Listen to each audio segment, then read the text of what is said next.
শুভ বিকেল বন্ধুরা, আপনারা সবাই কেমন আছেন? তো আজকে আমরা একটি নতুন জিনিস শিখবো। এটা হচ্ছে HTML ডেসক্রিপশন কিভাবে করব।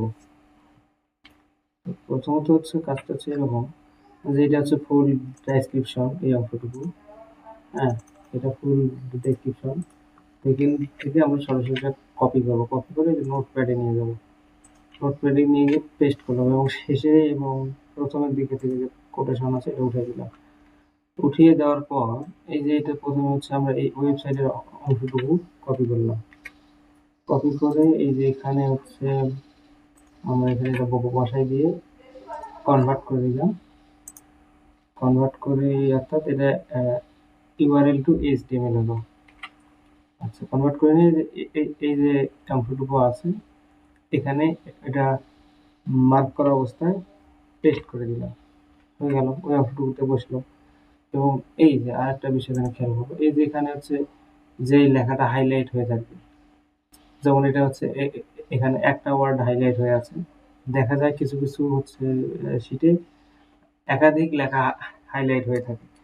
ধরা গেছে 1 2 3 4 এই চারটা লেখা পর্যন্ত যে কালার আন্ডারলাইন সহ হয়ে আছে।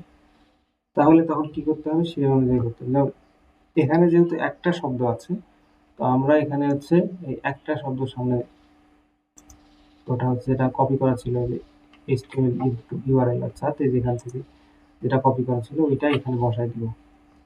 বসাই দেওয়ার পর এই যে এই অংশটুকু, যে অংশটুকু হাইলাইট করা আছে, এই অংশটুকু হাইলাইট করা আছে। আচ্ছা, হাইলাইট করা দিয়ে এটা কন্ট্রোল এক্স দিলাম।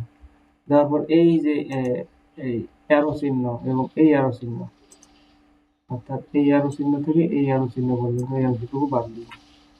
ঠিক আছে, দেখো ভালো করে খেয়াল করো, এই অ্যারো চিহ্ন থেকে এই অ্যারো চিহ্ন বাদ দিয়ে এবং যেটা কাট করলাম এটা এখানে পেস্ট করবো। অর্থাৎ এই যে এই অংশটুকু, এটা যদি হচ্ছে দেখা গেছে যদি এখানে হচ্ছে চারটা ওয়ার্ড পর্যন্ত থাকতো, তাহলে এই অংশটুকুতে চারটা ওয়ার্ডই হতো।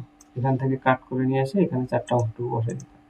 দিয়ে এরপর এখানে ক্লিক করবো, ক্লিক করার পর ডিলিট বাটনে চাপ দিব। ডিলিট বাটনে চাপ দিলে লাইনটা এক লাইন হয়ে যাবে। তো এইটা হচ্ছে আমাদের হচ্ছে HTML ডেসক্রিপশন করা। ধন্যবাদ।